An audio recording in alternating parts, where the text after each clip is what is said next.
One, two, three. The Local Youth Worker is a podcast brought to you by Reformed Youth Ministries. Since 1972, RYM has sought to reach and equip youth for Christ, and this podcast seeks to reach and equip those parents and youth workers who share that same desire. For more information on our student conferences, youth leader training, or resources, visit rym.org. Hello everyone, welcome to The Local Youth Worker, a podcast brought to you by Reformed Youth Ministries. I'm your host, John Parrott. This is episode number 387. In just a little while, Chandler Machamehl will be joining me for a discussion about social media and ministry. For now, I should just say welcome back. I know it's been a while since we've had a podcast. I think November was the last time we aired something, and I had intended to get something sooner, and then with the holidays and then RYM's youth leader training, I was late on getting something out to you, so glad to have something for you all today. This will be a little bit of a shorter episode. If you listen to the podcast frequently, you know that we had shifted to a variety show of sorts last year, and we're hoping to continue that format through 2023.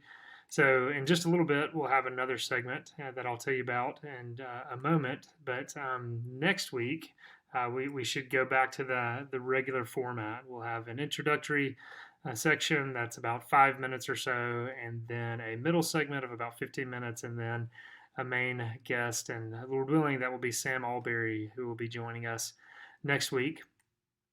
Before we get into the details of the podcast, I did want to remind our listeners about an excellent opportunity that will be coming up in just about a month or so.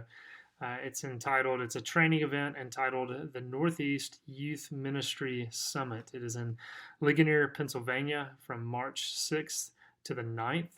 I want to encourage people to check this out. The theme of the conference is Biblical Hope for Anxious Hearts. Julie Lowe will be the main speaker. Duffy Robbins will be there. Walt Mueller will be there.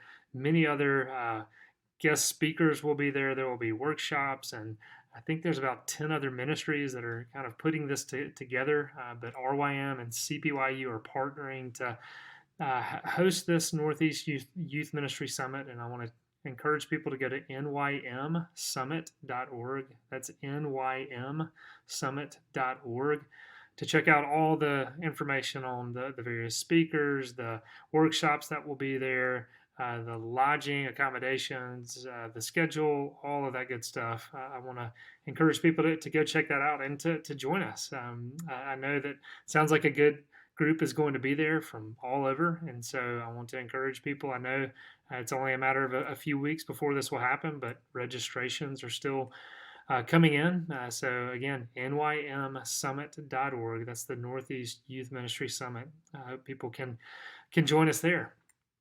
I also want to talk about a few resources. Again, as I was saying, we open up with about a 5-minute segment or so, and today's will look a little bit different. But I think what we're going to have for the next few weeks is something we're calling Resource Roundup.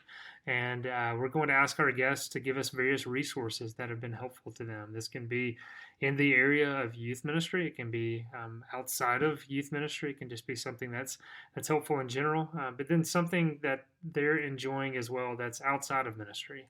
And so Chandler will share and really kick that off for us next week, and we'll share some resources that have been helpful for him. But in light of this, I do want to point people to a few resources. One of those, I guess both of these are free resources. One is a new Bible study that RYM has produced. It's Fruit of the Spirit. It's a 12-week study that Triolo has put together. If you've checked out our sanctification study as well, Triolo put that together. But if you go to our resource tab on our website and you check out Bible studies, you'll see, I think we have 9 total studies on there now. And again, they're all free of charge. Download those, no cost at all. RYM wants to serve the local church in various ways. And one of the ways we hope to do that is by providing the church with free resources.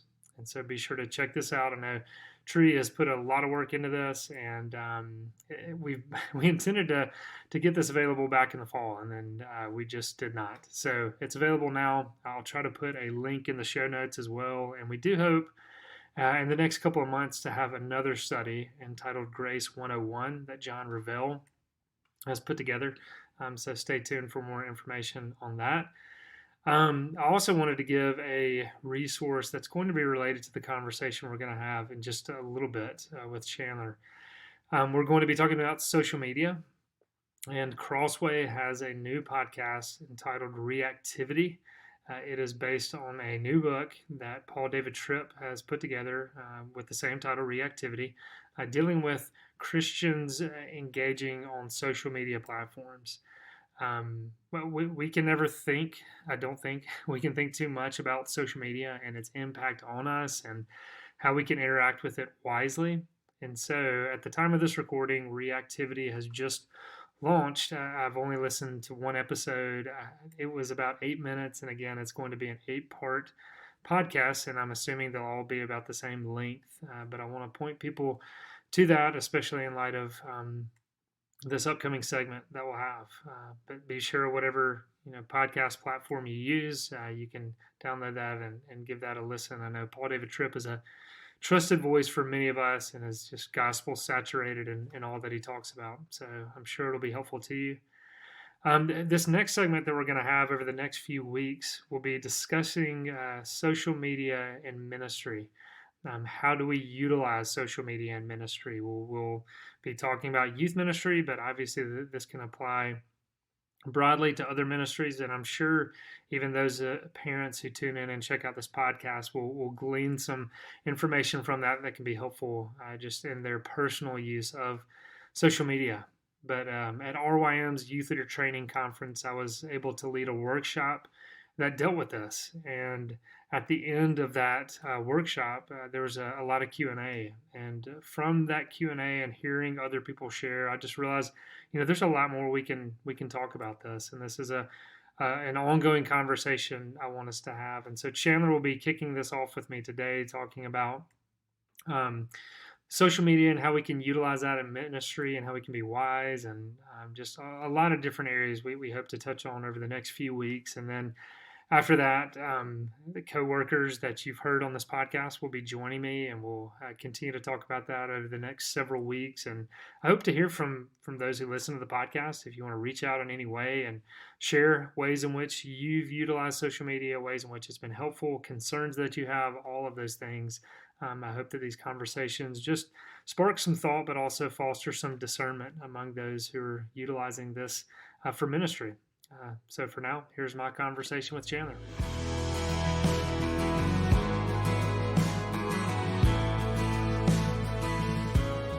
Hey everybody, I'm here with Chandler Machamehl. Chandler, how's it going? Doing all right. So #pumped to be here, John. Hey, excited to have you on, and this is your first time on the podcast, so welcome. Thank you. It really is an honor. Thanks. Thanks, man. I appreciate you saying that. Tell us about your last name. Did I say it right? Because I was nervous before I said it, and I thought about it too much. Machamehl.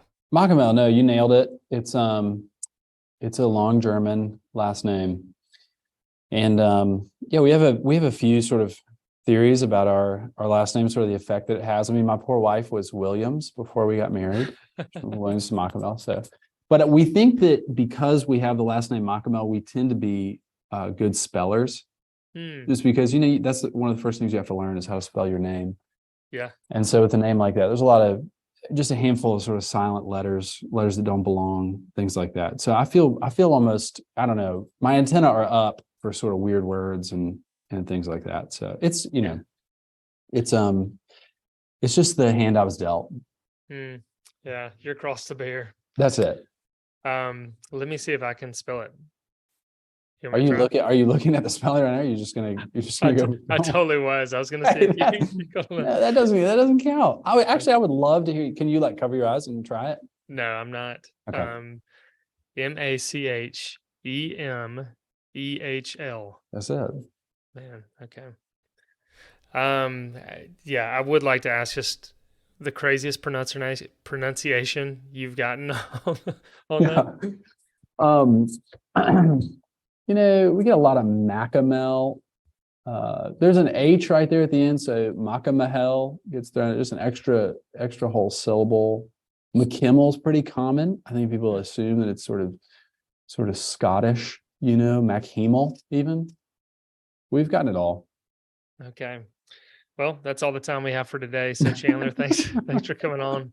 I know that's why everybody tuned in. But no, I do want to welcome you at your first time. And I thought, let's spend a little bit of time on your last name and let people know. Seems fair.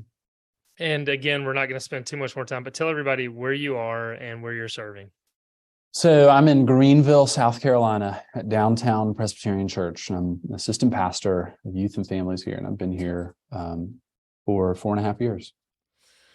All right. And Chandler and I will be talking about social media in youth ministry, or just ministry in general, over the next few weeks. Chandler and I saw each other last week at RYM's Youth Leader Training. Again, at the time of this recording, it was last week.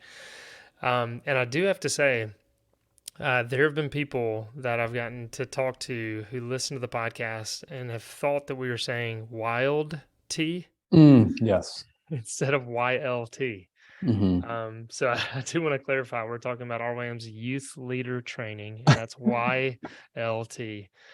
And it's a wild time. It is. Wild it tea. is.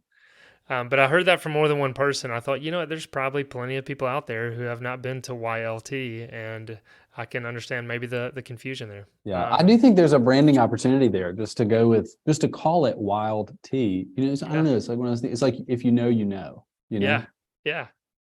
Well, we'll look into that. We'll get our marketing department on that. Yeah. But last week at YLT, I had a workshop on using social media in ministry, and we were specifically talking about youth ministry there, but those who are listening and who aren't in youth ministry, and even those parents who tune in, I think there's some helpful aspects of this discussion that will apply broadly. But yeah, I talked a little bit about that. Chandler was in my class, and there was some good discussion. We tried to have at least 15 minutes of Q&A, and then there was some time even outside of that class where people were talking and asking some questions. And so I just thought over the next few weeks, Chandler and I will be talking about this, but then we'll have some of the other co-hosts on to discuss this a little bit and kind of think of some of the pros and cons. But Chandler, why don't we just start? Talk to us a little bit about some of your thoughts of social media, using it in ministry, not using it in ministry, kind of where you have arrived on this. Mm-hmm. Well, I was in that class, that breakout that you taught, and really, really enjoyed it. And I was intrigued by the conversation because it seemed like you, and I know we'll talk more about this, but it seemed like you were taking sort of a new-ish approach, a new-ish angle on social media that was intriguing to me. Because I think typically we can sort of be like blind adopters of social media, which is not always a bad thing. Sometimes that comes from a good place.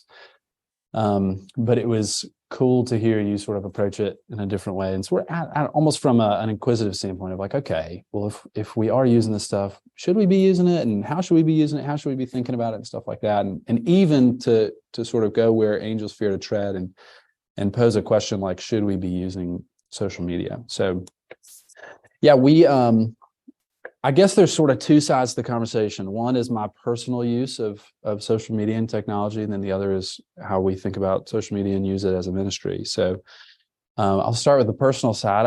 I was a early-ish user of Instagram. I guess it was coming into popularity in like 2010-ish, and I had an Instagram probably in 2011.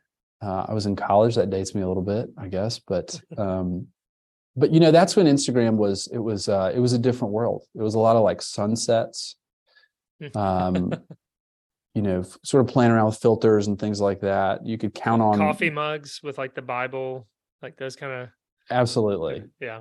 Absolutely. Never a selfie or anything like that. I mean, that would be sort of unheard of, but so yeah, I was on Instagram, and I guess I started realizing that Instagram was occupying more time than it should have, which is not uncommon. Probably 5 or 6 years ago, And I read a little book called 10 Reasons to Delete Your Social Media Accounts Right Now. It's something like that. A guy named Jaron Lanier, who some folks have seen on The Social Dilemma.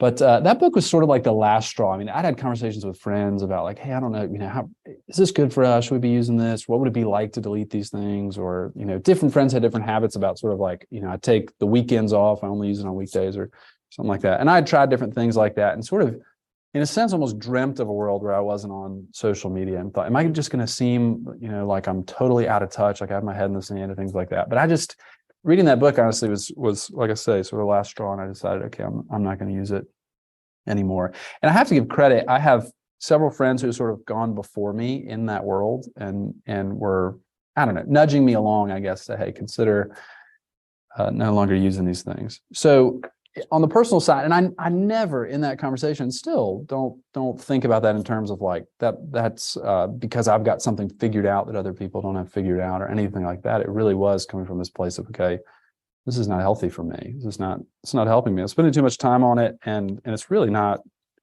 edifying to me when I use it. It's not helpful. So I'm not going to use it anymore. So that was probably 3 years ago, I would guess, that Instagram went by the wayside and everything else with it too. I mean, I had a Twitter years ago. I don't have a Twitter anymore, but Facebook also, Gonzo. So sort of did away with those things for myself, and I sort of did feel like, man, I'm going out there on a limb almost by doing these things, because I sort of prided myself on being, where the people are, and even trying to win the game of Instagram too. Like I've got the best pictures, best captions, stuff like that. But so as a ministry, there was an Instagram account for our youth ministry when I got to Downtown Pres, and it had posts of students and things that students were doing, and so I sort of kept that train rolling. I was never very good at that. But kept that trend rolling as we got here. And I started, as a lot of folks in youth ministry do, sort of hearing different things, different, stats and data about social media, and it's never good. The stats are never good. It's never very encouraging.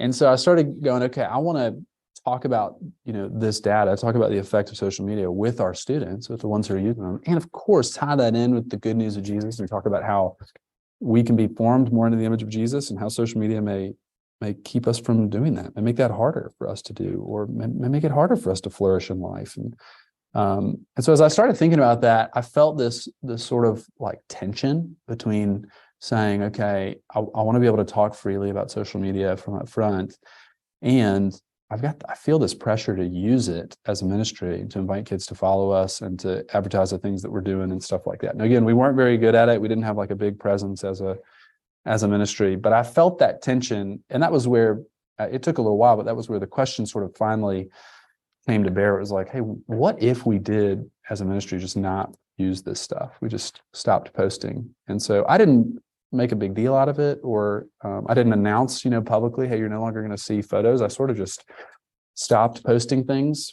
And I had a few conversations with other leaders, volunteers in our ministry, who some of them even had like access to the account so they could post stuff, but sort of talked with them about, hey, what if we just stopped doing this? We're not going to be on social media anymore. And I did get a few questions once we stopped, folks sort of saying, hey, how come there's no more pictures, or are you going to post any pictures from that retreat we went on, or things like that, and just had individual conversations with those folks. But that was probably, I would guess, gosh, that was 2 years ago. Probably I could look and see when's the last time we posted from that account. But yeah, so that's where we've landed as a ministry. Yeah, no, I appreciate you giving that background. And like I said, I think it's helpful, since you and I are going to talk about this over the next couple of weeks, just to give our listeners some of that background too, because as we'll continue to say, we're not trying to prescribe anything. So people out there who are listening to this and are saying, are thinking, okay, you utilize social media in your ministry, we're not trying to guilt trip you. We would like to foster some discernment, and we hope that this discussion just helps with that. So now I think the background's helpful. And again, that's some of what I said in the class of, again, we have Christian liberty. There's freedom to have it personally. There's freedom to use it as a ministry, but also just kind of want to push back a little bit, because I heard something similar to what you shared, that years ago, going to actually an RYM conference, and there was that elective for youth leaders. Somebody said in there that we all needed to be on Facebook. And again, we can laugh, and that definitely dates me. That's where all the students were Facebook. And the reasoning was we need to be where our students are. And what I want to say to youth leaders out there listening who might be wrestling with this, that I don't think you have to be on social media to be where your students are. And so if there's guilt of people out there thinking, I just don't post enough, I just can't stay on top of it, I don't think you need to. And I want to give kind of freedom to those people to maybe think of another option, and to think you don't have to do this. But I am kind of curious too, Chandler, maybe, I mean, without sharing names or anything like that, but can you kind of zoom in on some of those questions you got when you stopped posting as a ministry? Maybe some of the pushback, maybe some of the, hey, why aren't you doing this? Did you have to explain yourself a lot to parents or to students? I'd love to just maybe zoom in a little bit and hear a little bit more about that. Yeah, as I zoom into that, that sort of season, and even as I think back on what that was like and how folks responded, I think probably overall there was a lot less feedback than I expected. I expected a lot more folks to say, why aren't we doing this? Why aren't we posting more? And I love what you said, sort of this idea of Christian liberty, which is just a helpful reframing, because it's so easy to just sort of pile on social media and feel like it's so terrible. But that's what I was trying to, just trying to sort of like live in some of that freedom, even in those conversations with, say a parent who reached out and said like, hey, it would be really awesome if we could see photos, from the retreats. And I ended up buying a Polaroid camera after that. We've not done a great job of like taking that on trips, but I thought that is so cool, so tactile, and we can take those photos and like hang them up in our youth space if we want to. And that anyone at Downtown Pres who hears this is going to go, we don't do that, and we should do that. I do have a few Polaroid pictures in my office. I'll defend myself there, but I thought, okay, that is great. Like there are these positives that I'm happy for us to enjoy, like having photos of memories and things that we do, and things that youth folks have been doing since you could take a picture. So it's like I really want to lean into those positives, and I think even thinking about the whole issue positively was helpful too, just to sort of ask the question, or even respond to that parent or student with like, okay, what is it that we want to do here as a ministry? What are we trying to do? What we say at Downtown Pres is we want to see students connected to Jesus loving adults, and connected to one another for the glory of God. Those are sort of three categories: connected to Jesus loving adults, and one another. And you could make a case that social media would help us do some of those things. But I think overall, social media for us as a ministry makes those things actually more difficult, a little bit more difficult. So it's like, hey, if we, or even just to say, how much is social media helping us do those things, and how much effort does it take? What are the potential downsides of using social media, and is the risk worth it if that's the goal that we're trying to accomplish? And so that's really the place that we netted out, was going, hey, in trying to accomplish those goals and trying to really facilitate this ministry, do we need social media? And that's where we landed on not using it. Yeah. And again, as you just explained, and then the conversation we got to have at YLT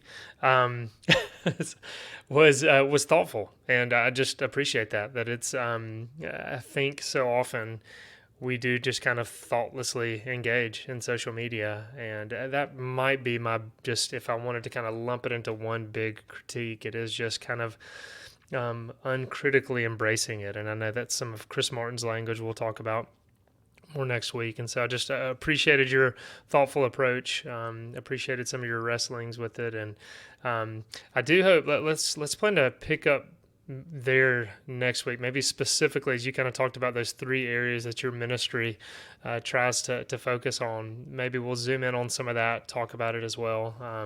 Those who are listening now, this is a little bit of a shorter episode this week, but next week Chandler will be back on, as well as Sam Alberry. He'll be joining us in our longer segment as we plan to get back into our variety show type feel that we've had on this podcast. But we're glad to be back, and Chandler, thank you for joining us. Thank you, man. Oh, come and buy without money without